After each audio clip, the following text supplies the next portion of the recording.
Over the last few years, I've spoken with people who work for or run different organisations that fight human trafficking and work with the survivors. It's an incredibly uncomfortable conversation, but one we need to have while it continues to be an issue that rages across the globe.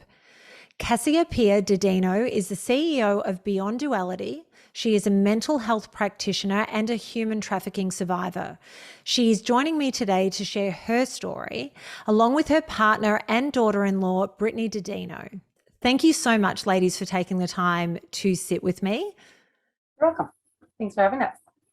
Now, I thought that we would start with your story, Cassie. It's one that, in our conversations in the lead up to this interview, absolutely shocked me and made my blood run cold. And I'm sure it's not an easy thing to talk about, but one that is important so that people understand what happens when someone is a part of human trafficking. So if you could share how that all started for you.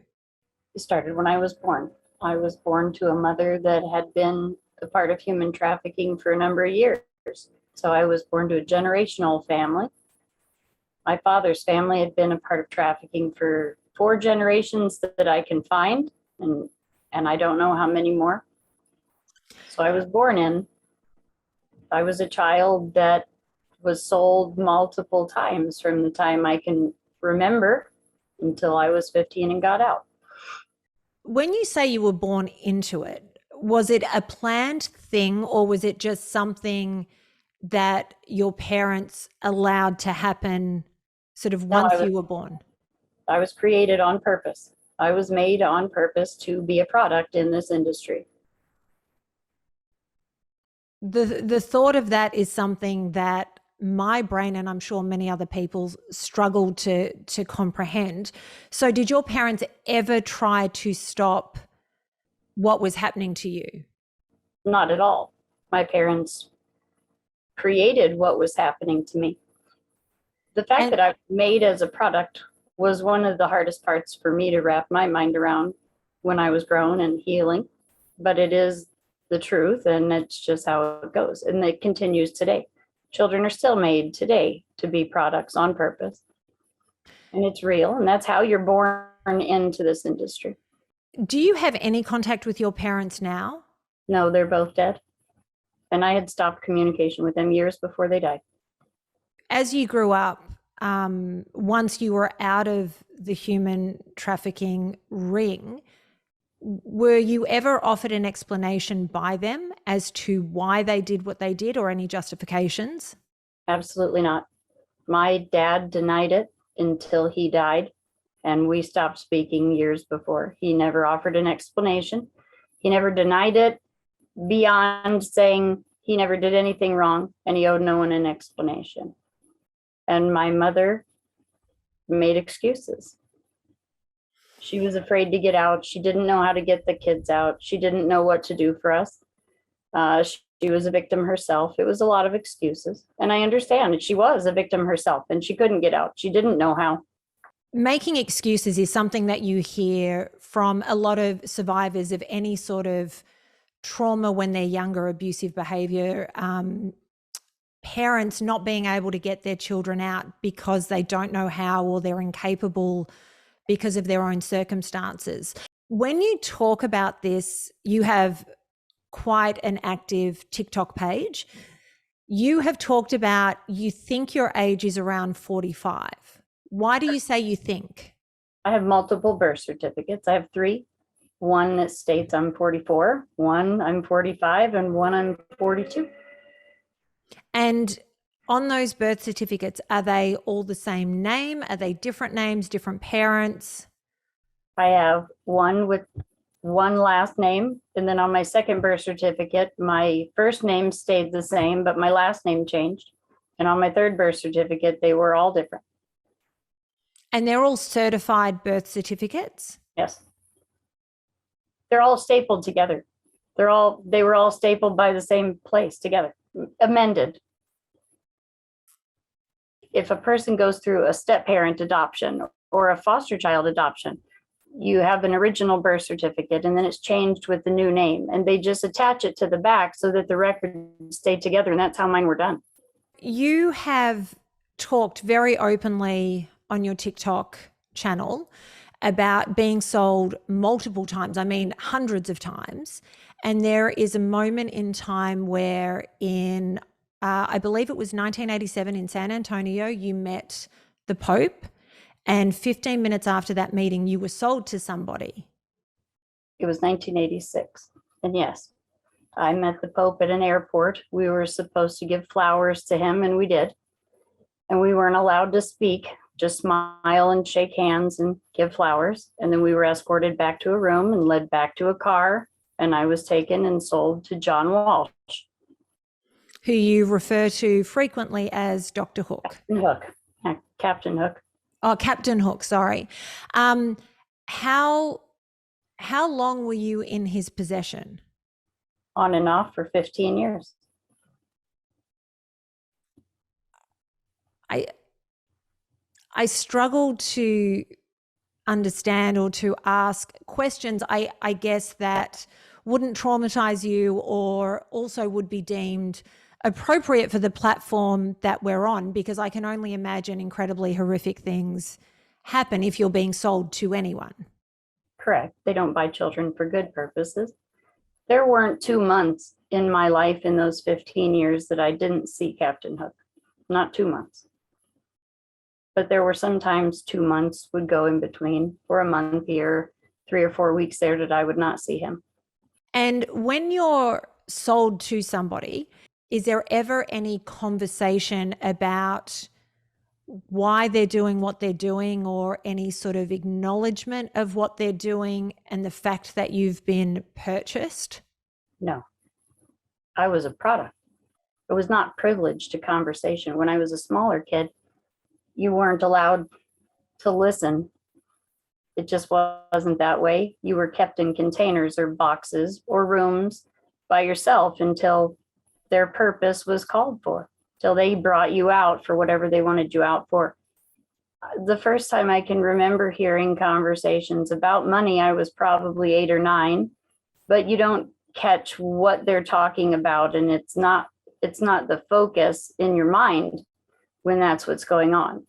When I was a teenager, I heard the money exchange of multiple other children, never for myself, except for the day at the airport.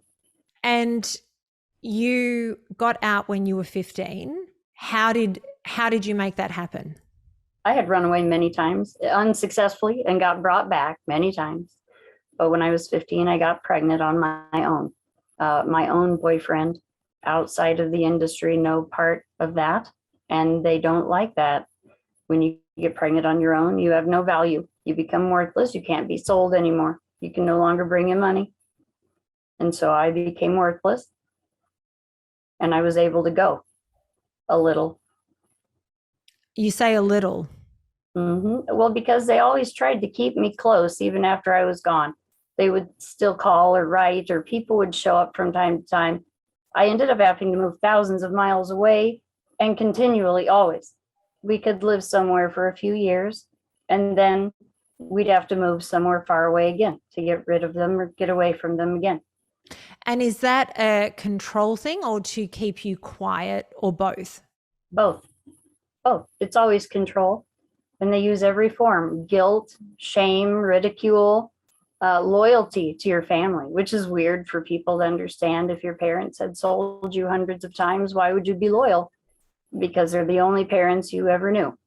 And you still want them to love you. You still want them to find something good in you, and they don't. And you continually seek it. So you're loyal. And it's shameful. And they make you feel it. That's their job.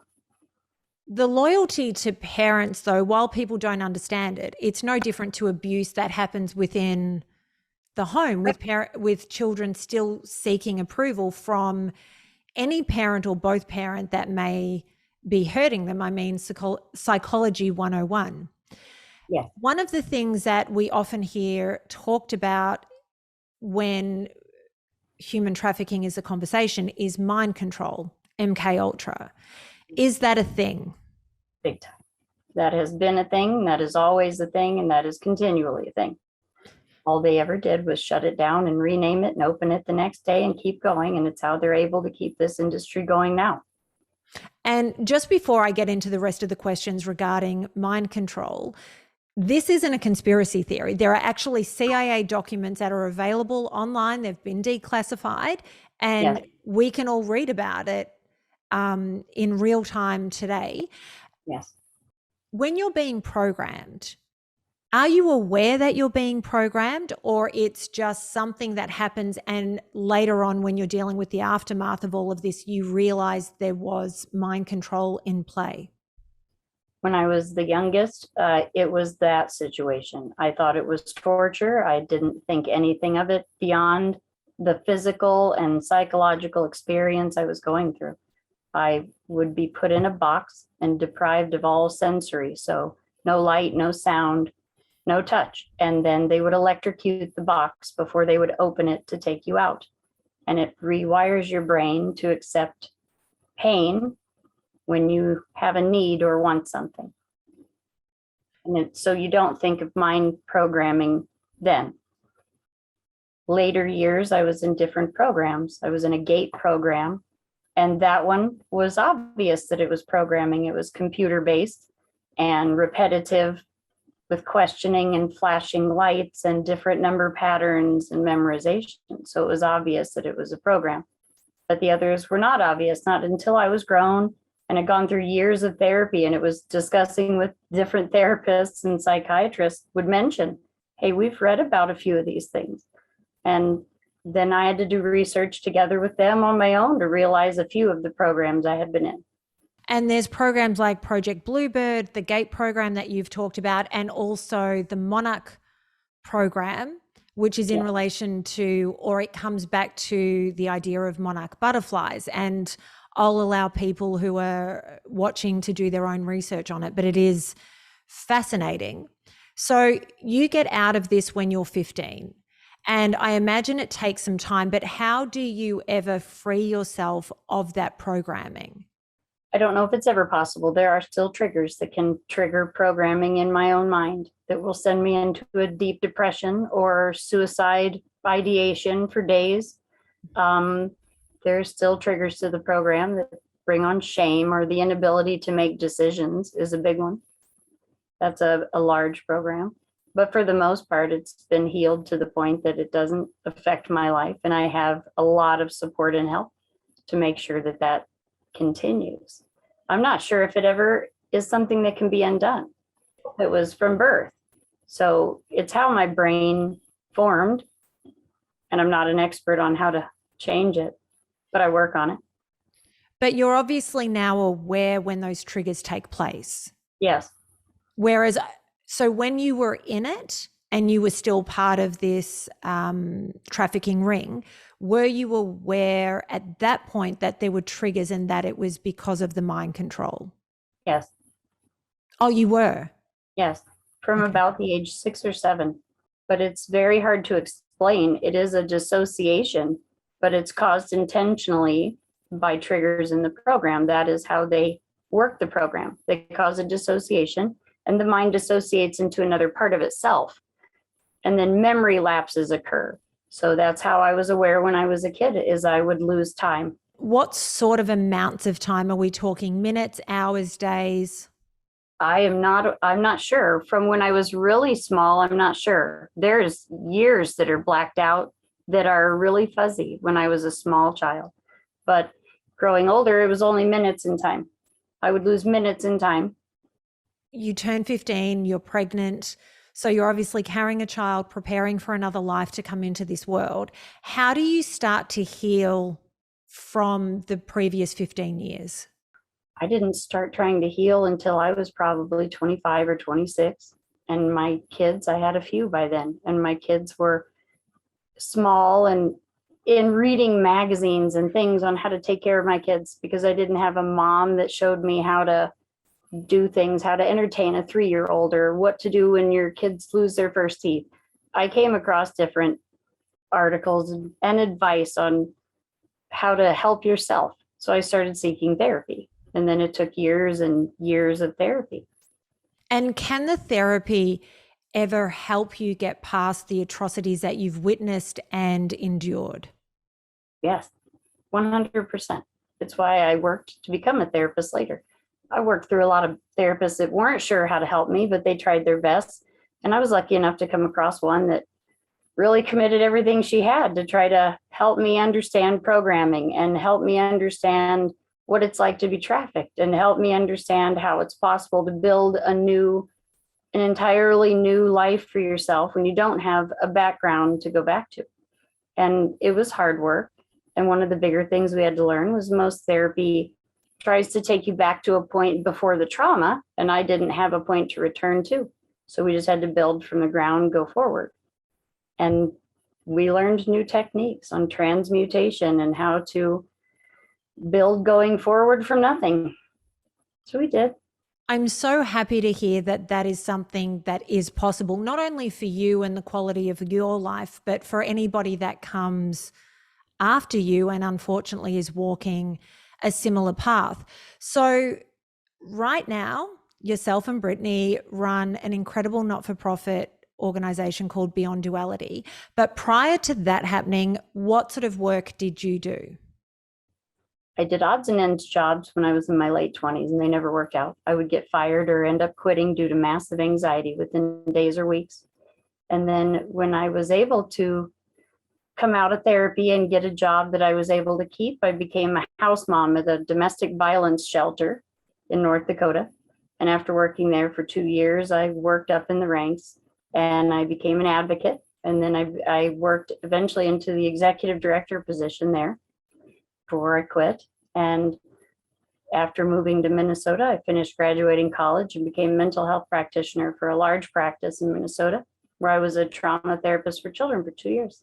And Brittany, what's your career path prior to beginning this organization?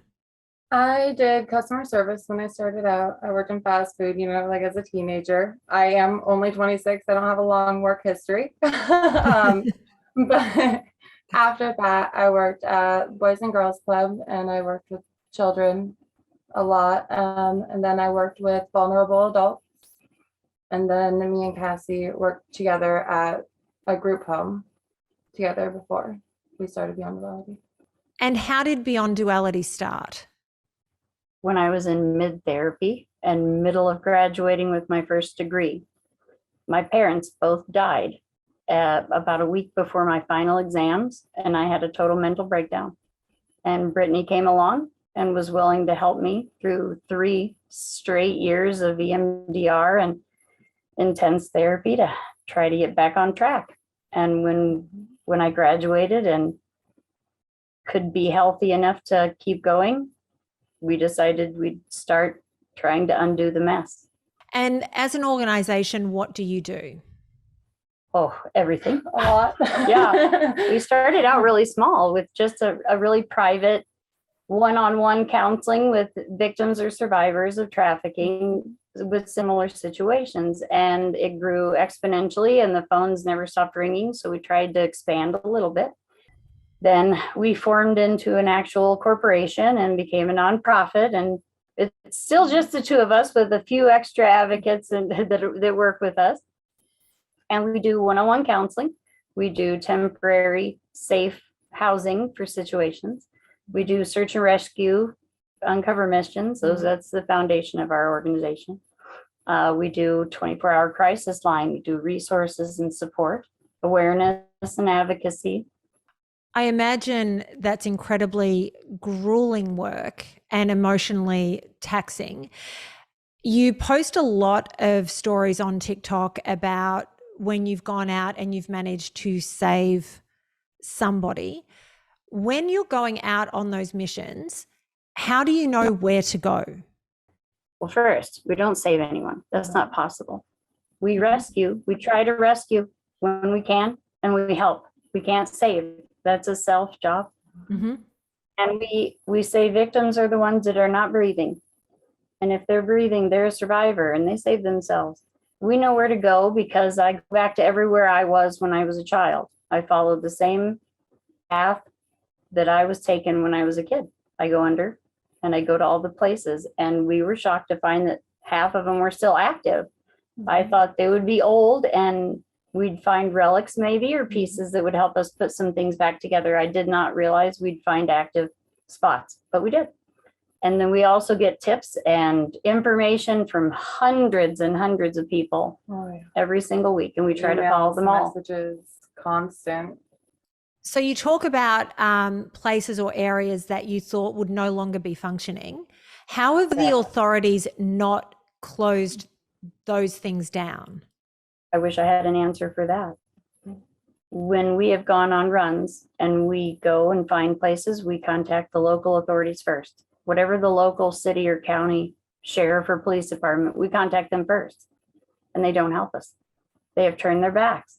Numerous counties and towns. They don't take our name and they don't help. And half of them or more will tell us to call another number. They've given us FBI numbers, which we have called and gotten no response. We've gotten voicemails and return calls days later. No assistance. So I wish I had an answer for that, but unfortunately I don't. This is an area that I'm sure a lot of people would question, and you're not going to have the answer as to why that's the case, but I'm sure you have theories. Do you think it is something as simple as there is corruption within those organizations, or is it that the authorities that you're calling know they're not going to be able to work the case, so therefore they don't bother? I think maybe it's a combination of both. I think unfortunately there's a lot of corruption in all of the systems, all of them. And I think there's also a lot of people that are too afraid to get involved. I don't think it's a matter of not being able to investigate or find the information. I think it's definitely a matter of they're afraid. What are the signs people need to look for when they suspect there's human trafficking, a human trafficking situation that's taking place? Oh, that is such a huge, broad question.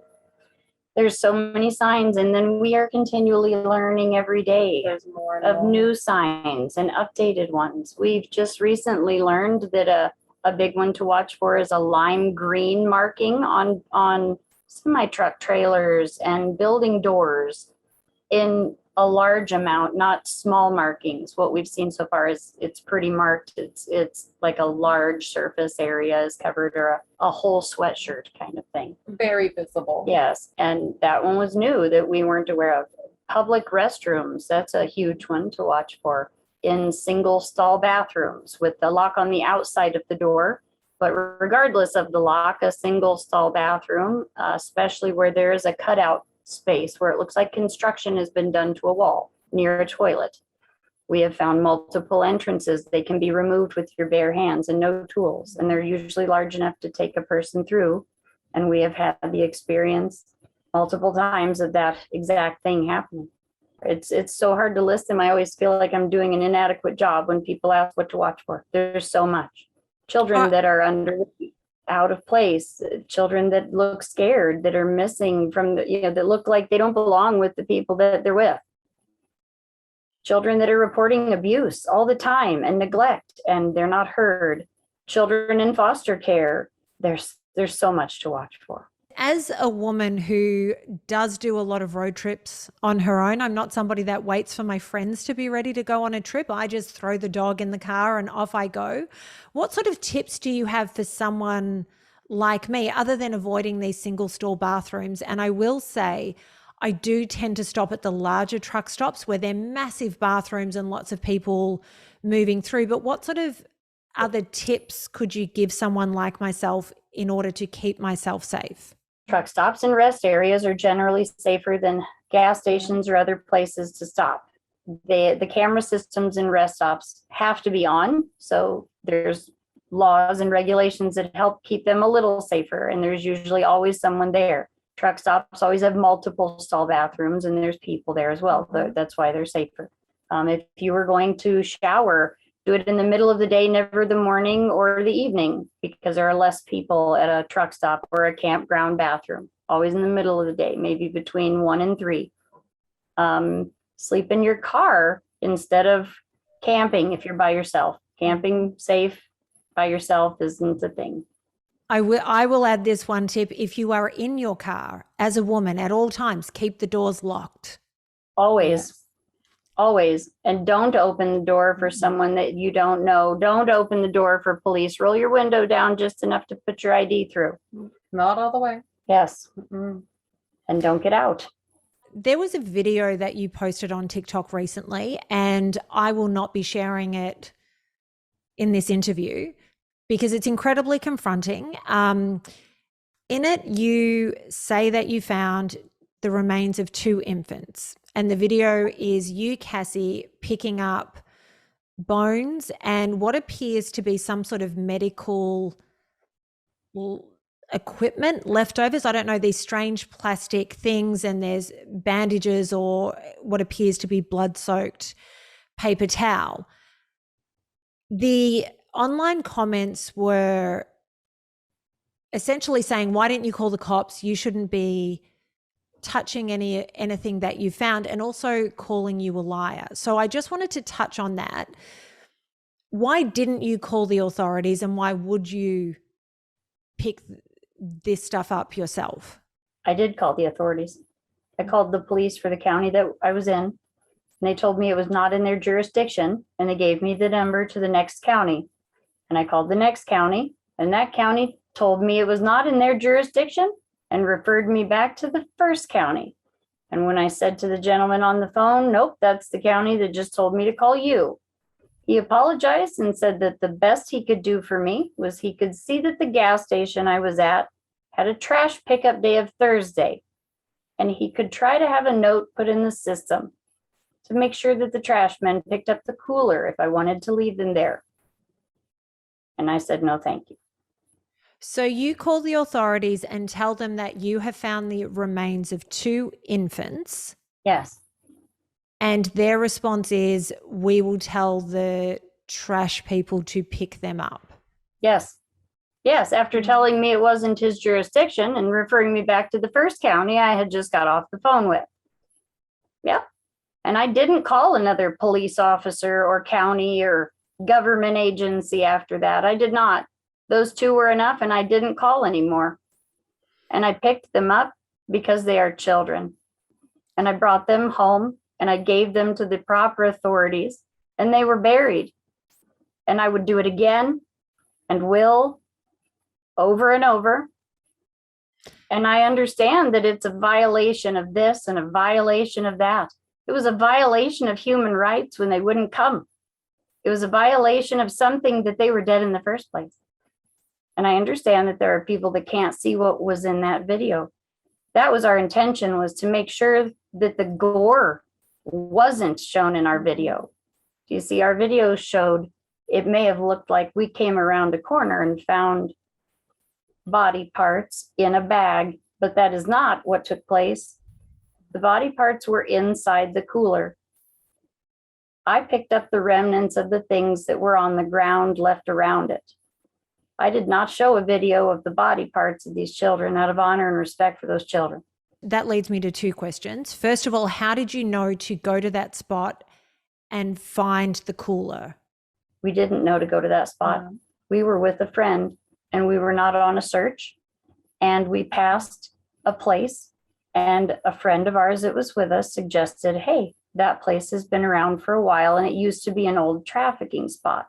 So we just stopped while we were out.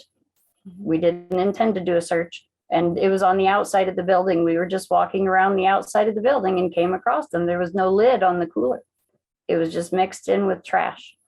Now, I'm not proposing for a second that you post any other footage that shows more or anything like that, but do you in your possession have proof more than what was shown in that video of what was in that cooler? And I ask this because obviously there were people in the comments on the TikTok video saying that's absolutely untrue. No, yes, of course. Yeah. Yes, we have more. Yes. We also have the pathology report. We have the confirmation that it was human remains. Mm-hmm.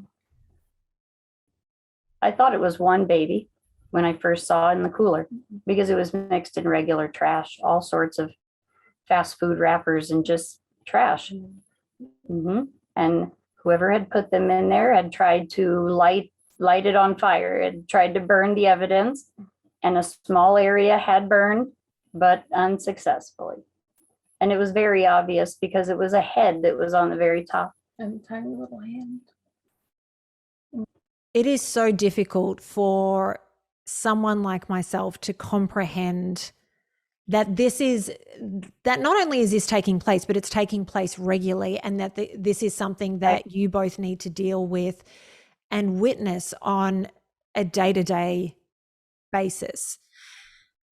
One of the questions when I was preparing for this is something that I'm sure you have come across multiple times, and that is, what would you say to anyone that accuses both or either of you of lying about what you're seeing, what your personal story is, or asking the question if you're mentally ill? I would say, come on over and meet me first. And second, I understand the perspective. The stories are intense. They're hard to tell. They're stories that should have never existed in the first place. But I try really hard to show the world the things that are hard to show the world. And anyone that would think someone would come forward with a story or a life like mine for 5 minutes of fame, is that would be the person I would question if they had a mental illness. There's not a prize you win for living the life that I did. You don't get a rose button at the end. Nobody thinks you're cool. You don't spend 30 years with anyone thinking you're great. No, you're dirty and you're gross, broken, non-credible. A liar is the least of the things that I've ever been called. Mentally ill is what the world spent 30 years trying to cover me up with. I'm not mentally ill. I'd say I'm sad for that person, that they don't understand that these things are real, because without understanding and seeing the problem, we can't make it end. I think one of the big issues is that for a lot of people, if they don't see it with their own eyes, it's therefore not true. And to talk about such horrors is so difficult for so many to comprehend or even be able to stomach as a topic of conversation. I, like I said in the intro, have done a number of interviews with people who run different organizations, are parts of different organizations that deal with different aspects of this issue. And I will say they are the lowest viewed interviews that I do. And I think it's because it's a topic that people find so uncomfortable. But It's also the reason why I continue to have these discussions, so that hopefully, if nothing else, we can raise awareness and save one soul from going through this, if not all of them. Absolutely all of them. Absolutely all of them. And it's all that it takes. People don't have to stand up in the streets or rally. No one has to get violent. It's not a fight that has to be fought, physical war. People just have to see that it's a thing, and the entire world wouldn't stand for its existence if they knew it was there. That's all it is. You know, you have a story like mine and you come out of this life, you don't get much of a choice. You can either take all of it and wrap it all up into some damn package that you can somehow accept in yourself and make something with it, or you just lay down and die. You just end up the way that they made you in the first place. It is a land filled with satanic rituals and zero value and no worth, and you're a product. Well, I didn't choose to be that, so I'm not. That's how it has to go. These stories aren't heard because people don't want to know this shit is out there. They want to live in a la-la land where they think that this happens far away from them, never in their town or their community. And that's why it remains invisible and keeps going strong. Well, I am so grateful to both of you for taking the time to speak with me. Thank you for the incredible work that you do in raising awareness, supporting those who have survived and managed to make it through. Thank you for being a voice for the victims that unfortunately don't make it through.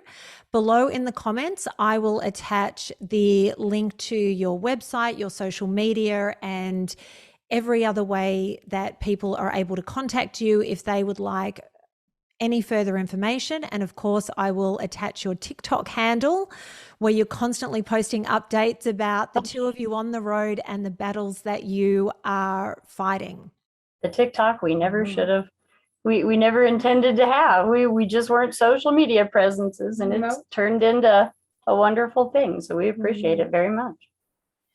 If for no other reason other than raising awareness and getting people talking, it is a wonderful, wonderful thing. And 100%. We met so many amazing people. The most amazing people we have ever had the chance to meet. It's been absolutely a blessing. Well, thank you so much once again for your time. To everybody watching, make sure you go and check out Beyond Duality's TikTok, have a look at their website and see the incredible work that they're doing. Don't forget to like, comment, share, and of course, subscribe just to make sure you don't miss a single interview of mine. And I will see you soon.